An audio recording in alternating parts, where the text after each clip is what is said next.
কাঞ্চনপুর মহকুমাতেও এবছর পুজোর সংখ্যা অনেকটাই কম।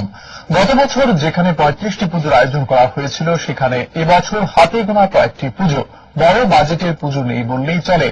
এর মধ্যে সরকারি নিয়ম নির্দেশিকা মেনে স্থানীয় উদ্যোক্তারা ছোট পরিসরে হলেও পুজোর আয়োজন করেছেন।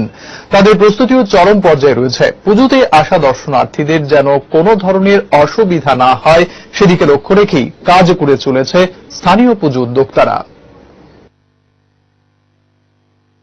আমরা সবাই জানি সারা বিশ্বের সঙ্গে আমাদের রাজ্য ত্রিপুরা তথা কাঞ্চনপুর এই কোভিড-19 করোনা পরিস্থিতির মধ্য দিয়ে আমরা কাটাচ্ছি এবং আমরা এবছরের দুর্গা উৎসবে রাজ্য সরকার যে বিধিনিষেধ দিয়েছেন আমরা এগুলা মেনে আমরা সামাজিক দূরত্ব বজায় রেখে এবং স্যানিটাইজেশনের মাধ্যমে আমরা দর্শনার্থীদের আমাদের পূজা দেখার উপলব্ধি করার আমরা ব্যবস্থা করব।